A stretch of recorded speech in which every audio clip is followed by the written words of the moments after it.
اول ما نزلت الوصفه الفيس كله اتقلب وبقى ترند. بسكوت اليانسون، بسكوت اليانسون الخطير القمر بمقادير مظبوطه مليون المية. جربوه ان شاء الله هيعجبكم قوي قوي قوي. كتير قوي طلبوه لما انا نزلته. عملته لكم النهارده. سهل جدا، كل حاجه في الخلاط بمقادير مظبوطه، طعم روعه، مقرمش ودايب في نفس الوقت. اعمليه بقى الصبح كده او في العشاء كده مع كوبايه قهوه كده بلبن او كوبايه شاي، تحفه. كملي بقى الفيديو وهتنسي اللايك والشير. شفشق الخلاط هضيف كوبايه من السكر. اهم حاجه الكوبايه معانا هنا تبقى موحده، سكر عادي خالص مفيش اي مشكله. هنا الكوكيز او بسكوت اليانسون ما بنحطش فيه سوائل. معايا هنا 4 بيضات، معلقه صغيره من الفانيليا السايله او كيسين 3 كده من الباودر. هضرب كل المكونات دي لحد ما السكر يدوب وبعدين هنضيف الزيت. بعد ما السكر داب مع البيض هضيف بقى كوبايه زيت. بصوا نفس الكوبايه هي اللي هشتغل بيها في الوصفه كلها. تمام كده. هضرب بقى الخليط كويس قوي. معايا هنا 3 كوبايات دقيق، معيار الدقيق بنفس الكوبايه اللي احنا عيرنا بقى كل المكونات. معايا هنا بقى معلقه كبيره بيكنج باودر ومعلقتين كبار من اليانسون المطحون نص طحنه. عايزين تحطوه سليم تمام مفيش مشكله، بس انا بحب اجرشه نص جرشه كده هتبقى جميل جدا. وهي دي المعلقه التانية.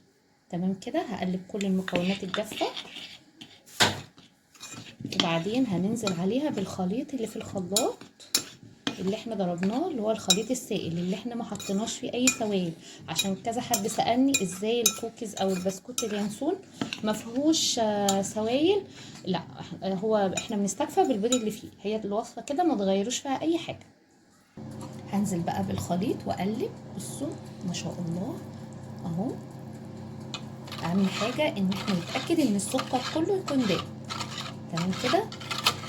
ما بنضيفش سوائل للمره المليون، عشان كذا حد دخل لي في الكومنتس ودخلوا لي على الخاص وسالوني في سوائل ولا لا. هي دي، هي زي ما هو كده اشتغلوا فيه. هقلبه كده لحد ما المكونات كلها تمتزج ببعض. في الخطوه دي احنا بنكون واحنا شغالين فيه بنكون مولعين الفرن رف اوسط درجه حراره 180.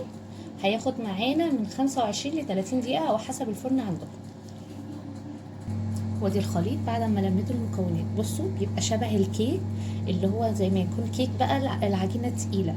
تمام كده. بصوا هو ده السمك اللي انا عايزاه. هيكون معايا بقى صينيه. انا بستخدم الصينيه الوسط بتاع طقم الصواني اهي، مقاسها 26. بكون مسحها زيت وهنزل بقى بالكوكيز فيها كده ونسويه على قد ما نقدر. نسوي بقى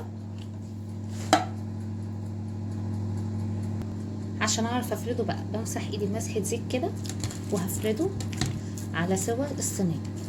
تمام كده. اهم حاجه السطح يبقى املس معاك زي ما انتم شايفين كده. الفرن سخن، هدخله من 25 ل 30 دقيقه اهو. وهنسوي السطح بقى كده وندخله الفرن لحد ما يستوي. وده بسكوت اليانسون بعد ما طلع من الفرن اهو. خد 30 دقيقه. بنختبره بخله او بسكينه رفيعه. لو طلعت ما فيهاش عجين خلاص يبقى هو كده استوى معانا. تمام كده. بنقطعه بقى لشرايح طوليه وبعدين بندخله الفرن يتحمص على نار هاديه خالص. تمام كده.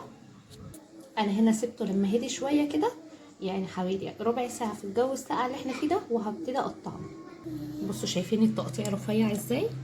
هو كده بالظبط هتقطعوه كده. بجد ريحته خطيره. وده شكله من جوه. بصوا اللي عايز بقى يحط بودرة زعفران بيحب اللون الاصفر يعمله كده. شايفين؟ بصوا انا مقطعه عامل ازاي اهو. هحط بقى في صاج او صينيه. بصوا التسويه من تحت عامله ازاي. في صاج في الفرن نار هاديه زي ما قلت لكم لحد ما يتحمص. انا هوريه لكم برده من النص. بصوا تحفه، حلوه قوي قوي، وريحته كانت قلب البيت حرفيا. هو ده شكله قبل ما هيدخل الفرن عشان يتحمص. تمام كده. وده شكله بقى بعد ما خرج من الفرن. لكم ان تتخيلوا الريحه بجد فظيعه فظيعه. شايفين الجمال والحلاوه؟ بصوا تحفه، قمر قوي قوي قوي، تحفه، جميل قوي قوي. وطعمه وريحته خطير، غير ان هو مقرمش ودايب في نفس الوقت، يعني حاجة رهيبة. وطبعا ما ننساش كوباية القهوة بتاعتنا، واحلى بسكويت ينسون هتجربوه، مقادير مظبوطة، طعم خطير، جربوه على ضمانتي. لو عجبك الوصفة احلى لايك وشير، والسلام عليكم ورحمة الله وبركاته.